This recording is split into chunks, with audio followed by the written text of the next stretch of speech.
Hello everyone, I'm Shagnik Bhattacharya. Welcome back to our Flutter course. So this entire video is going to be a bit more about theory. So if you don't want to get into it, you can just skip it to the next section or the next lecture. And as soon as we hire a video editor, we are going to be like putting some more slides and some animations for you. So as of now, it's going to be more like a podcast. All right. So today we're going to dive deep into one of the most exciting topics in Flutter development, the block pattern. Now, I know some of you might have heard about it and some might even have used it, but today we're going to explore it in a way that's easy to understand and practical to use in your Flutter project. So, the first section, what is block pattern? So the block pattern stands for business logic component. But before you get overwhelmed with the term, let's break it down for you. Okay. In simple words, the block pattern is a state management solution. It helps you separate your business logic from your UI code. Now, why is this separation important? Think of it this way. When you're building an app, you're dealing with like two main parts, the logic that runs your app and the interface that your user interact with. The block pattern helps you keep these two parts neatly separated and manageable. Now, why? Now, the next section is why use the block pattern. So, why should we use the block pattern? Right. There are three main benefits: clean code, easier testing, and scalability. First, by separation of your business logic from your presentation layer, your code becomes much cleaner and more organized. This separation not only makes your code easier to read, but also easier to maintain. Secondly, it makes your testing, it makes testing your logic like a breeze. You can test the business logic independently from the UI, which, trust me, is a huge advantage. And lastly, it's all about scalability. As your app grows, managing your states can become increasingly complex. The block pattern gives you a framework to handle this complexity in an efficient way. Now, the next section is about core concepts of the block pattern. Okay. So let's talk about the core concepts of the block pattern. Essentially, there are three: the events, states, and transition. Events are the input to a block.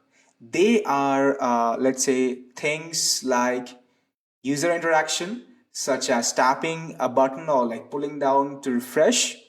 States are the output of a block. These represent part of the application state. For instance, if you're building a weather app, a state might be weather loader or weather loading, and transition, they are the change from one state to another in response to an event. It's like a bridge connecting the events and states. Okay, next section, understanding the flow. Let's visualize the flow. Imagine a user taps on load weather button of your app. This action triggers an event. The block receives this event and determines the appropriate state in response. If the data is successfully fetched, the state might be weather loaded, displaying the weather information. If there is an error, it might be weather error. This flow creates predictable and easy to follow path for managing state in your Flutter apps. So if at some point you feel a bit confused, just uh, go watch this part once again, all right, and maybe ask some questions in the Q&A and I'll try to answer it ASAP. Now in the next section, why sometimes block wins. Okay, you're gonna see most of the projects. I mean, people use mostly block or MVVM. I mean, it's either between these two. But sometimes some people say that the block is the best. So let's see like why block wins. All right. Now, why does block pattern win in many scenarios? Three words: predictability, maintainability, readability. Predictability comes from its clear structure. You know where to look for the business logic and where to find the UI. It's all neatly organized. Maintainability is a result of this prediction. When your app grows and you need to make changes, it's much easier to do so without breaking other parts of your app. And readability as well. That's the beauty of having a well structured code base. It's easier for you or anyone else on your team to understand like what's going on. Now, some common misconceptions of block. So yeah, let's bust some myths about the block pattern. Some people say it's too complex. Sure, I mean there is a learning curve, but once you get the hang of it, it's incredibly powerful. Others believe it's only suitable for large application. It's not true. You can use block even in smaller apps to reap the benefits of organized code. And then there is the myth about performance issues. The block pattern, if implemented correctly, does not affect your app's performance negatively. In fact, it can enhance it by efficiently managing state changes. Now, let's talk about the real world applications. To give you the real world perspective, many apps use block pattern. It's versatile and can be applied to a variety of app types from simple to complex. Plus, there is a strong community support for block as well. And there are lots of jobs which specifically look for people who want to use block. And you're going to find plenty of resources, examples, and help from fellow developers as well. And also, you're going to be you can get help from us just by typing your questions in the Q&A section. The anatomy of block pattern. So let's dive deep into the anatomy of block pattern. It primarily consists of three components: block, events, and states. The block acts as the bridge between your UI and your business logic.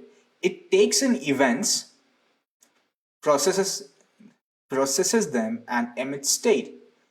Events, as we have mentioned earlier, are the triggers like user action. And states are the outcomes that the block emits, which your UI listens to and reacts accordingly. Now let's talk about life cycle of block. Understanding the life cycle of block is crucial. It starts when an event is added. The block processes this event, which might involve fetching data from a database or like calling an API. Once the block finishes processing, it emits a state. This, this state then derives the UI, showing the appropriate screen and data to the user. Remember, each event results in new state, keeping your UI perfectly in sync with your business logic. Now, in the next part, handling events in block. Handling events in block is a systematic process. When an event is added, the block receives it and decides what to do with it.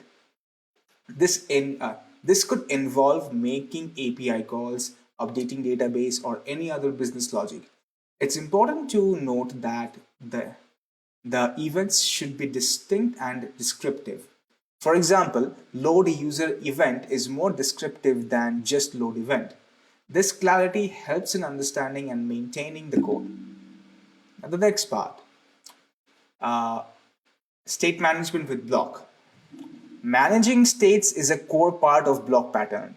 Once the block processes an event, it emits a state. This could be loading state, a loaded state with data, or an error state. Your UI listens to these state changes and updates accordingly.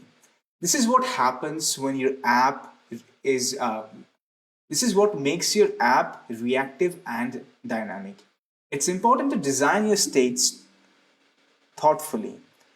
States should be comprehensive and reflective of the UI requirements. Asynchronous operations in block. Asynchronous operations are a common part of app development.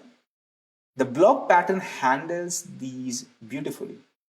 When dealing with API calls or database transaction, your block can emit states such as loading success or failure. Based on the operations outcome, this is crucial for providing feedback to the user, like showing a loading spinner or an error message. Immutability in block, or the power of immutability in block. All right. One key component in block pattern is immutability. States in block are immutable, means once a state is emitted, it cannot be changed. This immutability is very powerful. It ensures the consistency and predictability in your app's behavior. When a state changes, a new state is emitted, ensuring that there are no unexpected changes in your app state. This concept also greatly aids in debugging and testing. Now, next in the docs is stream subscription and block. All right. So block closely works with stream. Your UI subscribes your UI subscribes to these streams to listen for state changes. When a state is emitted, the UI updates. This is how your app reacts in real time for user interactions and other events. It's a powerful way to build responsive apps, and the best part, Flutter makes it incredibly easy to work with streams fitting perfectly with block pattern. Now, block to block communications. In more complex applications, you might have multiple blocks. How do they communicate with each other? Block to block communication is a fascinating aspect. One block can listen to another block's state and react accordingly.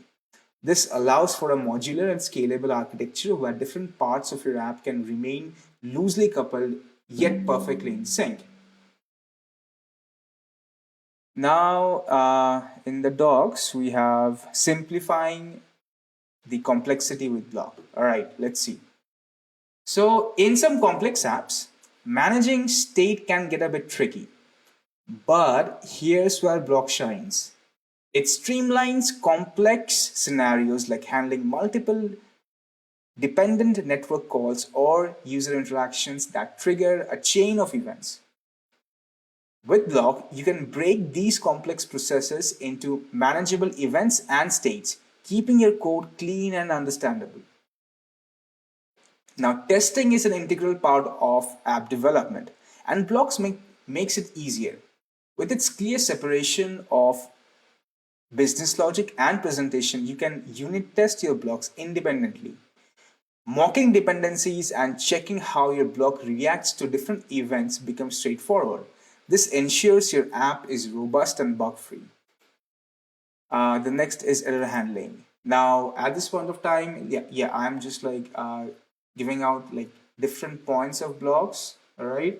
So so in the next video, I'm gonna be like giving you examples on these, and with these exact topics which I'm giving you, like each having a specific headline, you can search it on Google, and if you have any specific request on your app, you can just like take the title and search it on Google or like GPT 3.5, which is free, or Brad, and you will be able to get like specific results in a more better way than just like randomly typing a prompt or something like that. So make sure like these title is like used in a perfect way, and that would actually help you to fix fix problems faster while coding with block, because it's a long thing, right? It's not small.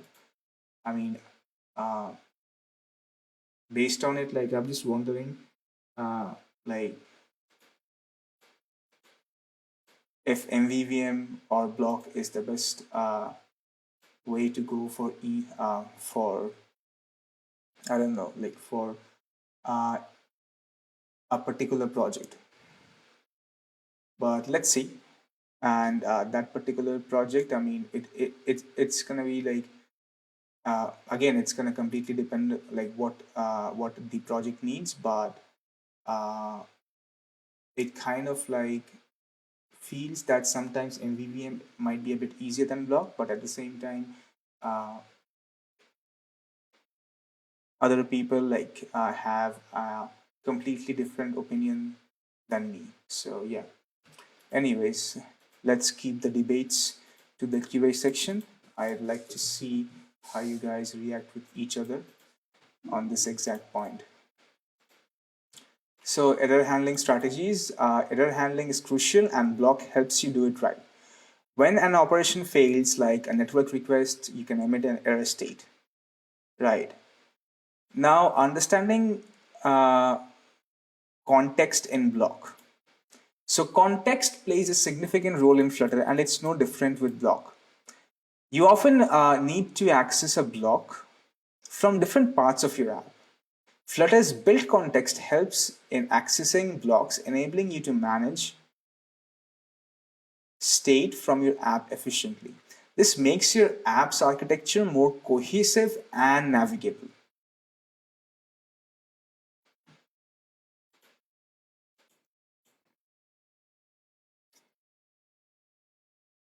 Performance optimization with block. So performance of so the performance optimization is key in app development. The block pattern, which is efficient with its efficient state management, helps in reducing redundancies and unnecessary rebuilds of your UI.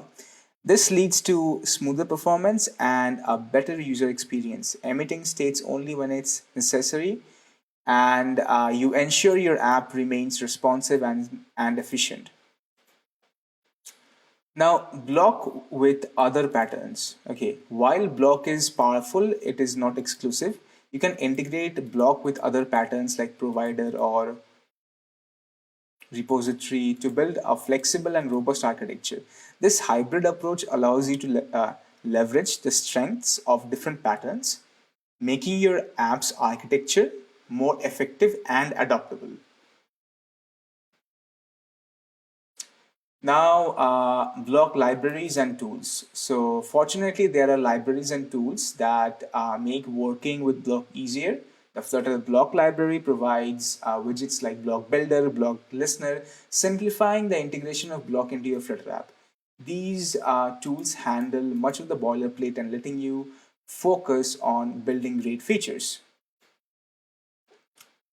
Now, let's talk about the future of block in Flutter. As we look ahead, the future of blocks seems bright. It's an evolving pattern, continuously being improved by community contributions. With each update, it becomes more powerful and easy to use. Staying updated with these changes is essential for leveraging its full potential in your Flutter projects. Now, let's recap the block pattern. So we discussed the key components of block pattern, events, states, and transitions. We explored its benefits, clean code, easier testing, and scalability. We also touched how it can be applied in real world applications, making your Flutter development journey more manageable and enjoyable.